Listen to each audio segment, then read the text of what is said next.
اللہ الرحمن الرحیم۔ دوسرے سیمیسٹر کے عزیز طلباء اور طالبات، السلام علیکم۔ ہمارا پرچہ تنقید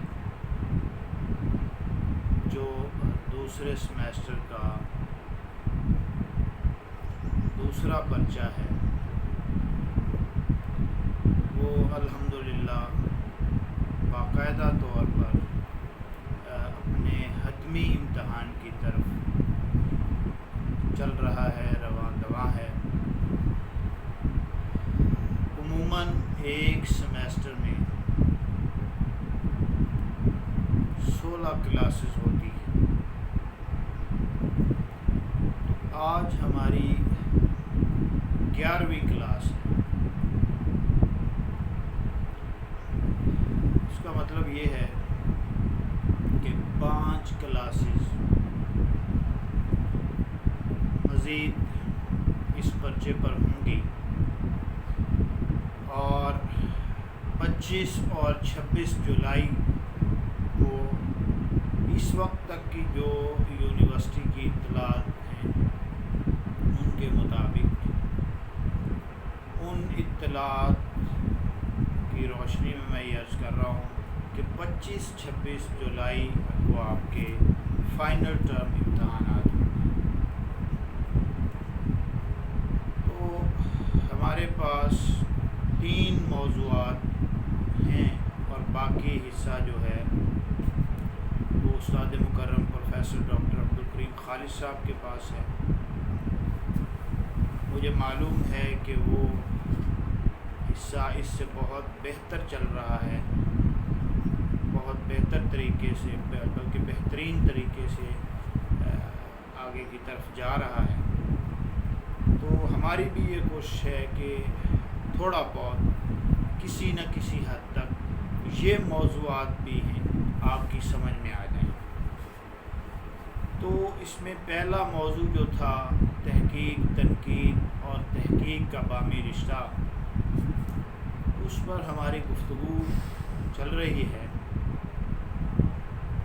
اور مجھے بہت امید ہے کہ آپ نے وہ باتیں غور سے سنی ہوں گی، اور اس موضوع کو بہتر بنانے کے لیے تنقید کی بنیادی کتابیں دیکھی ہوں گی۔ اس موضوع میں اضافے کرنے کے لیے، اس موضوع میں مختلف محققین اور ناقدین کی آراء جو ہیں وہ کوٹ کرنے کے لیے مجھے یقین ہے کہ آپ نے تنقید کی جو بنیادی کتابیں ہیں جس میں یہ چیزیں موجود ہیں، آپ نے دیکھا ہوگا انہیں۔ تو اس سلسلے میں یہ کوشش کر رہا ہوں کہ آج کی ہماری جو گفتگو ہے اس میں یہ موضوع مکمل ہو جائے، اور پھر ہماری جو بقیہ کلاسز ہیں اس میں عملی تنقید پر گفتگو کی جائے، جس میں پھر آگے چل کر کچھ کام آپ کو بھی کرنا پڑے گا، اور آپ کو کرنا ہوگا۔ اس سے یقیناً آپ کو بہت فائدہ ہوگا، آپ بہت سیکھیں گے۔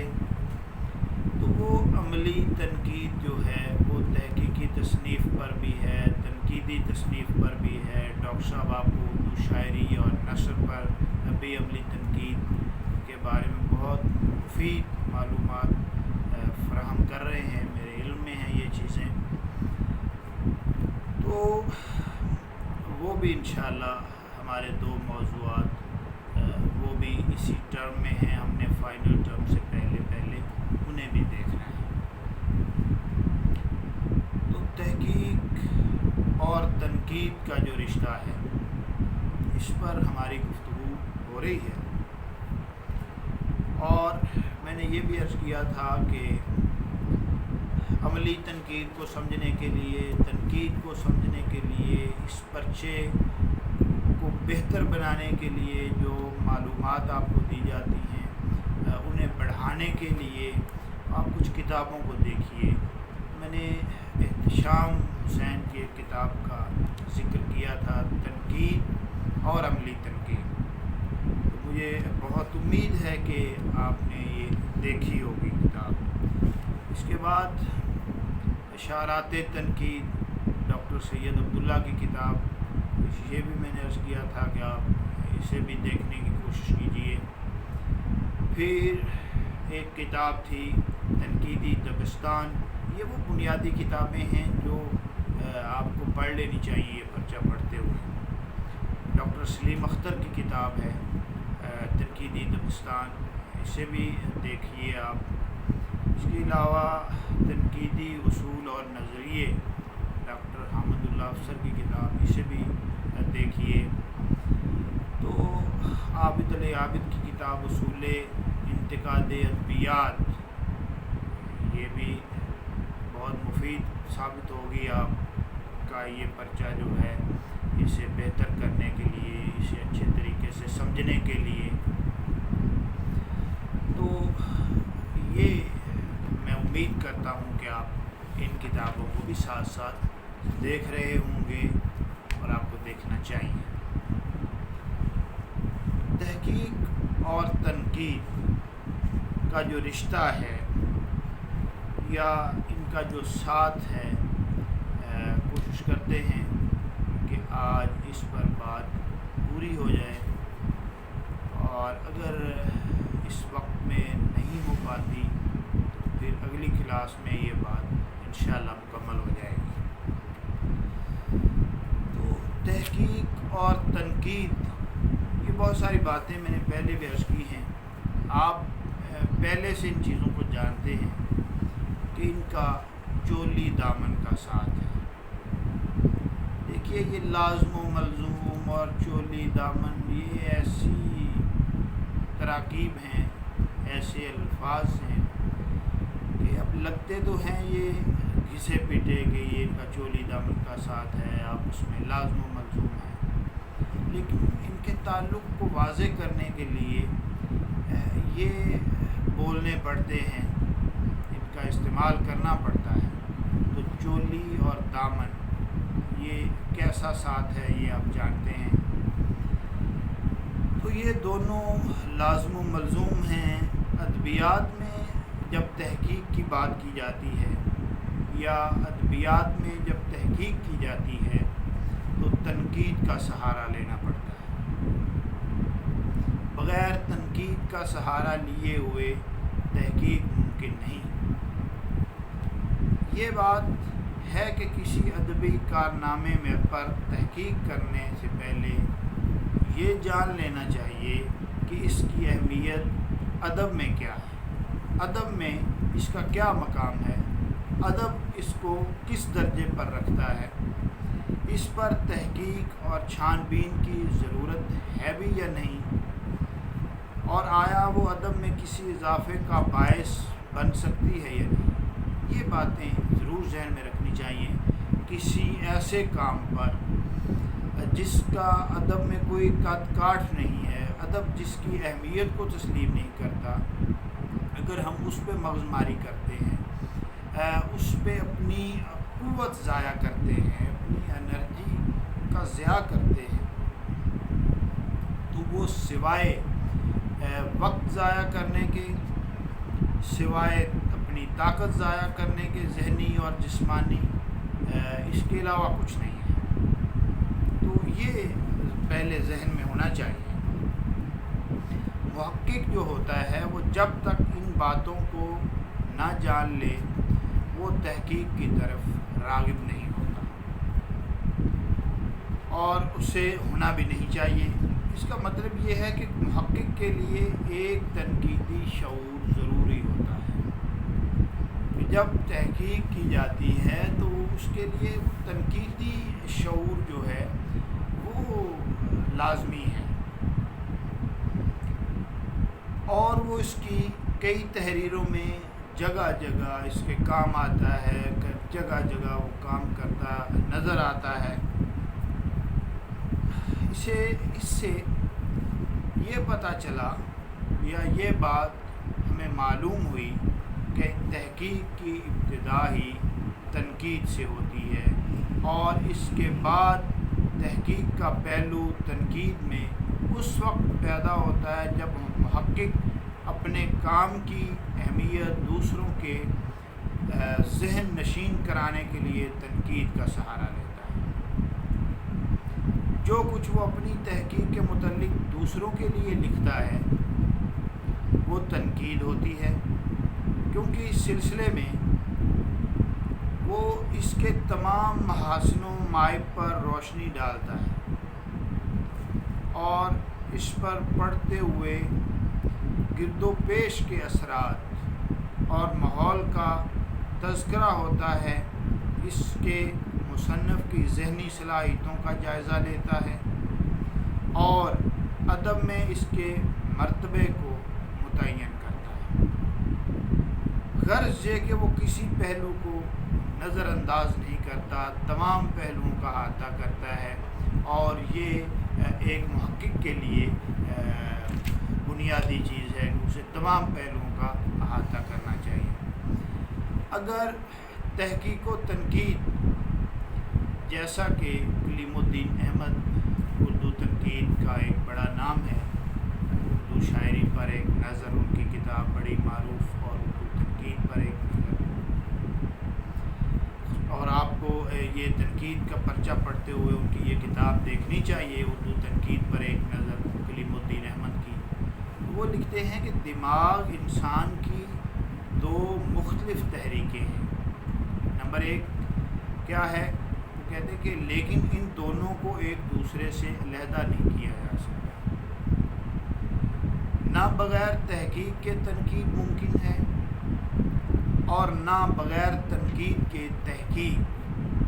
اگر تحقیق کو تنقید سے علیحدہ کر دیا جائے تو پھر اس کی حالت اس گم کردہ راہ کی ہوگی جو کسی صحرا میں بھٹکتا پھرے، وہ راہگیر اور جس سے اس کی خبر نہ ہو۔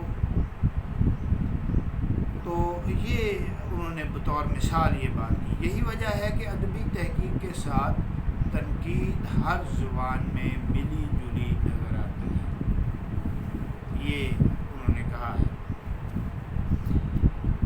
شروع میں اردو ادب میں تحقیق کے کام کی طرف بہت کم توجہ کی گئی۔ ایک زمانے تک تو لوگ اس کو کم مایہ اور فضول چیز سمجھتے تھے۔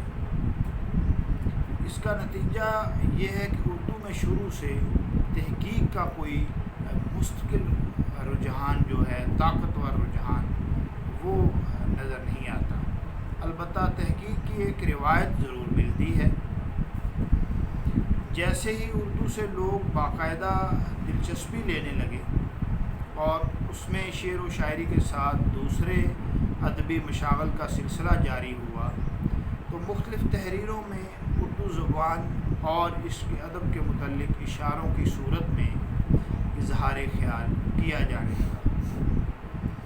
اس قسم کے تحقیقی اشارے تذکروں میں ملتے ہیں۔ ابتدائی تذکروں میں میر تقی میر کے تذکرے نکات الشعراء میں زبان اور ادب کے متعلق کچھ ایسی باتیں موجود ہیں جن کو تحقیقی اشاروں سے تعبیر کیا جا سکتا ہے۔ دوسرے تذکروں میں بھی اس قسم کی مثالیں مل جاتی ہیں۔ تذکروں کے علاوہ دوسری تحریروں میں بھی ادبی تحقیق کی روایت موجود ہے۔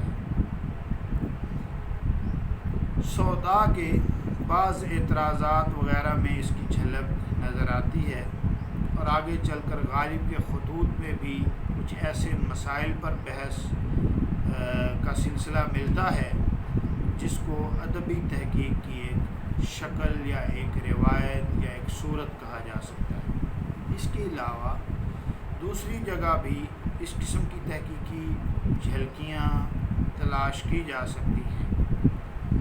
بہرحال اردو میں تحقیق کی روایت سے انکار نہیں کیا جا سکتا۔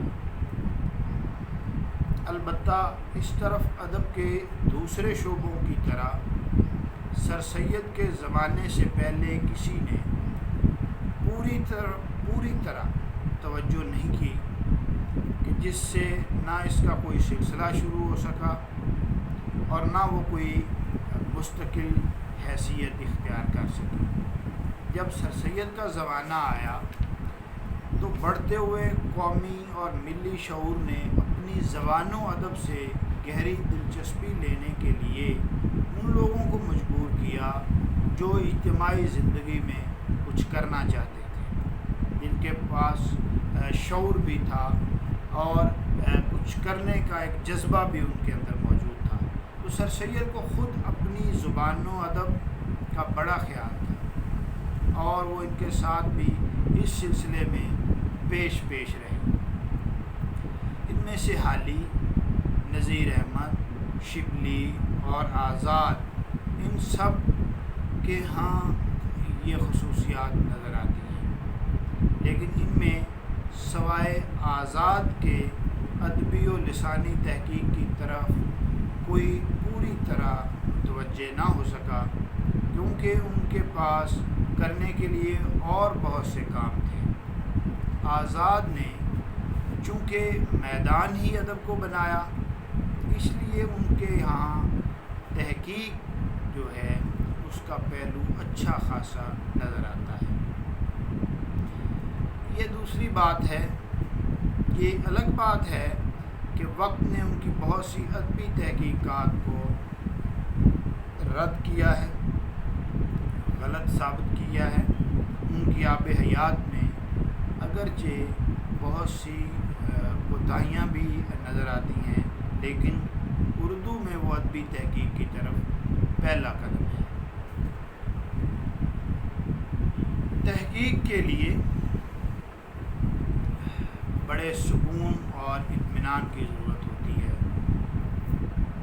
یہ سکون اور اطمینان غدر کی جو جنگ تھی اس کے فوراً بعد میسر نہیں تھا۔ اسی وجہ سے اس وقت کے زیادہ تر لکھنے والے اس کام کی طرف پوری طرح مائل نہیں ہو سکے۔ انہوں نے ادب سے دلچسپی ضرور لی، اس کے مختلف شعبوں میں اضافہ بھی کیا، لیکن سماجی زندگی کی انتشاری کیفیت، ایک جو ہلچل کی صورتحال تھی، اس نے انہیں ادبی تحقیق کی طرف پوری طرح توجہ نہیں دینے دی۔ لیکن سر سید اور حالی اور آزاد نے ملا جلا جو ایک دور گزارا ہے اور جس کی ابتدا کم و بیش 20ویں صدی کے ابتدائی زمانے میں ہوتی ہے، اس میں وہ انتشاری کیفیت بڑی حد تک ختم ہو گئی جس کو غدر کے زمانے اور اس کے بعد کے حالات نے پیدا کر دیا تھا۔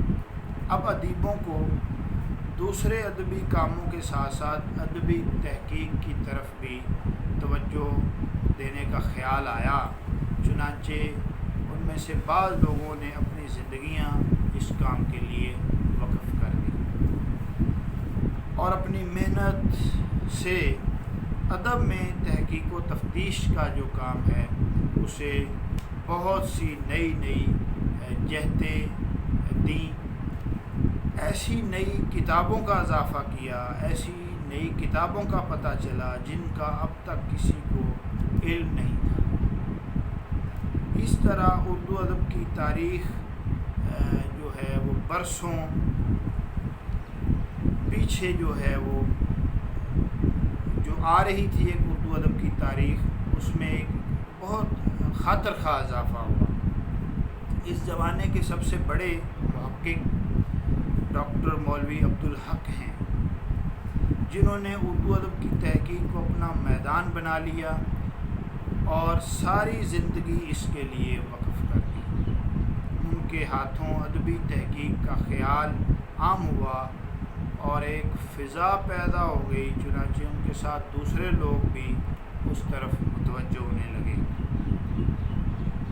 اب ان میں مختلف نام ہیں جن کے بارے میں تھوڑا سا عرض کر دیتا ہوں کہ کون کون سے لوگ تھے جنہوں نے اس طرف اشارہ کیا اور پھر ان کے کام بنیادی کیا ہے۔ تو کیفی ایک ہیں، پھر نواب صدر یار جنگ ہیں، مولانا حبیب الرحمان خان شیروانی، پروفیسر محمود شیروانی کے نام خاص طور پر قابل ذکر ہیں۔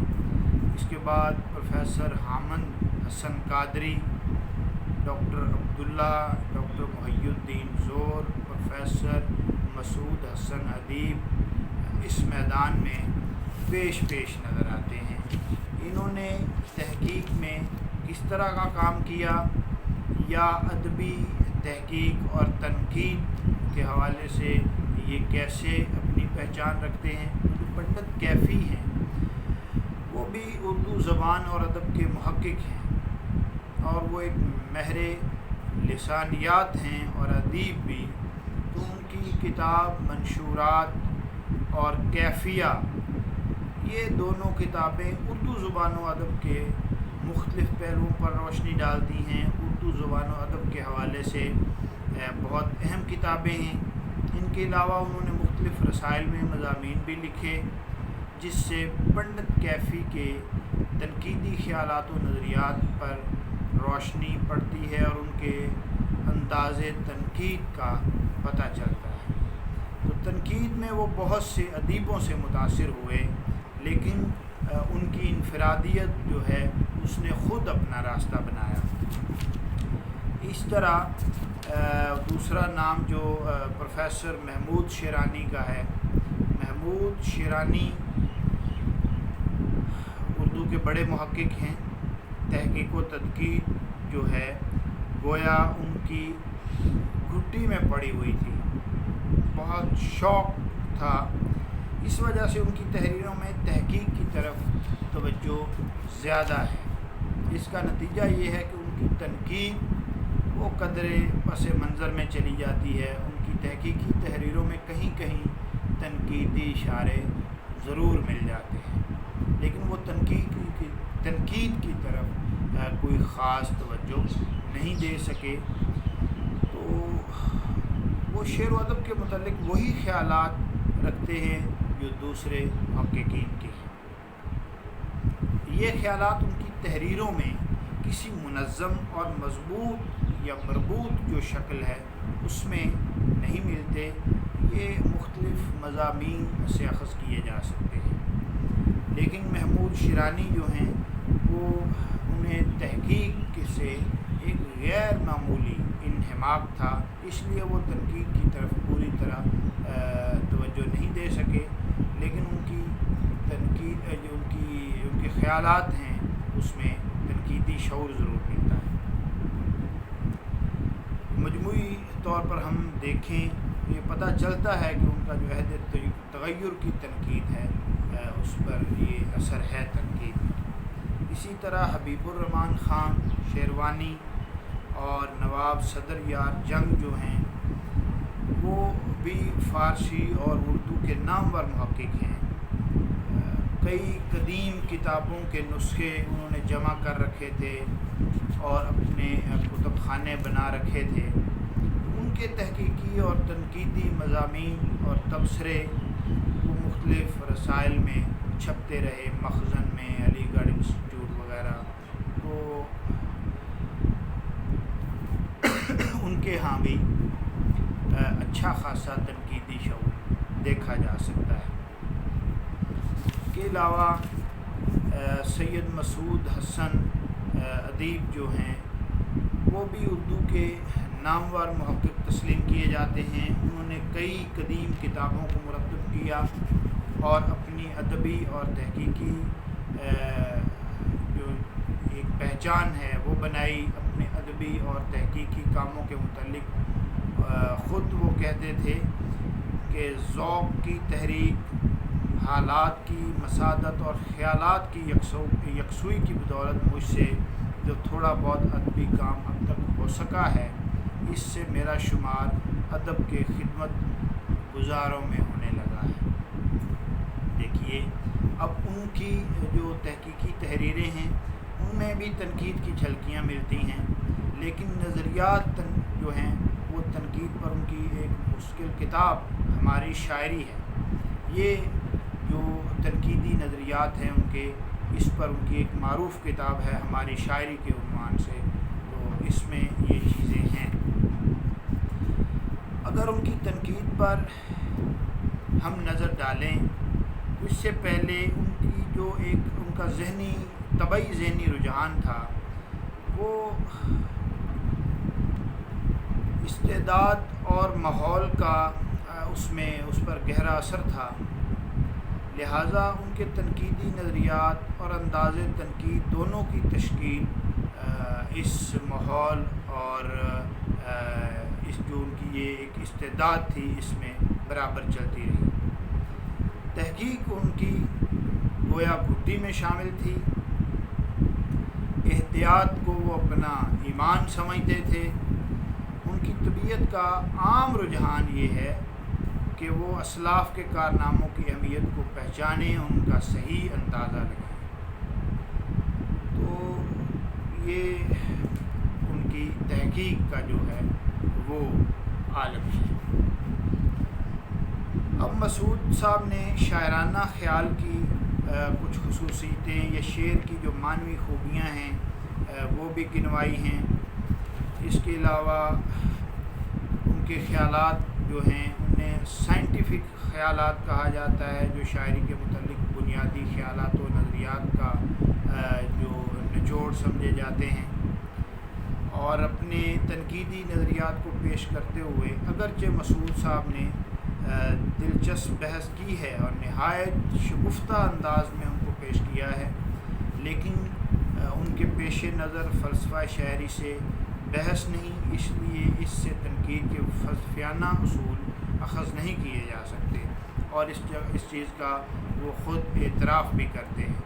اس طرح پروفیسر حامد حسن قادری جو ہیں وہ بھی اردو زبان اور ادب کے مورخ کی حیثیت رکھتے ہیں۔ ان کی کتاب جو ہے تاریخ داستان اردو، وہ نثر کی ایک اچھی اور جامع کتاب سمجھی جاتی ہے۔ تاریخ میں وہ اپنے محقق ہونے کا ثبوت دیتے ہیں۔ انہوں نے اردو زبان و ادب اور اردو جو نثر نگار ہیں ان کے متعلق بہت سی ایسی باتوں کا پتہ لگایا ہے جو اس سے پہلے معلوم نہیں تھی۔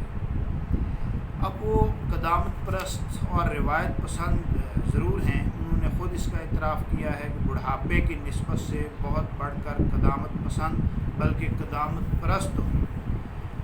میں اپنے مذہب، اخلاق و معاشرت، ادب اور شاعری میں سب میں جو ہے نہایت کٹر واقع ہوا۔ تو ان کی تحقیق میں بھی تنقیدی خیالات جو ہیں انہیں اچھی طرح دیکھا جا سکتا ہے۔ محی الدین قادری زور، انہوں نے بھی اردو ادب پر تحقیقی کام کیا، لیکن چونکہ انہوں نے تنقید کی طرف بھی خاص توجہ دی ہے اور اس میں شعوری طور پر مغرب کے اثرات قبول کیے ہیں، اس لیے ان کی تنقید پر جو مفصل بحث ہے وہ ان کی جو ہے اپنے مختلف تصانیف ان کی روشنی میں دیکھی جا سکتی ہے، انہیں پڑھ کر آپ وہ چیزیں دیکھ سکتے ہیں۔ یہ ایک ایسی جھلک میں نے آپ کے سامنے پیش کی ہے کہ جو تحقیق اور تنقید کے ساتھ جن کا گہرا رشتہ تھا اور جنہوں نے تحقیق اور تنقید کو برابر کی چیزیں سمجھتے ہوئے ان دونوں پر سیر حاصل بحث کی اور ان دونوں کو اپنے خیالات و نظریات میں اپنایا، سمویا اور پھر اس کا پرچار کیا۔ تو اردو تحقیق اور تنقید کا باہمی رشتہ، پھر اردو تخلیق اور تنقید کا باہمی رشتہ، اس پر ہماری تفصیلی گفتگو ہو چکی ہے، اور اگر ضرورت محسوس ہوئی تو اگلی کلاس میں تھوڑی سی اس پر بات کر کے پھر ہم انشاءاللہ عملی تنقید پر بات کریں گے۔ اپنی اسائنمنٹس کے حوالے سے میں ہر کلاس میں یہ عرض کرتا ہوں کہ وہ آپ ڈاکٹر صاحب سے رابطے میں رہیں اور 30 جون تک اپنی اسائنمنٹس جمع کروا دیں۔ باقی گفتگو انشاءاللہ اگلی کلاس میں ہوگی، تب تک کے لیے خدا حافظ۔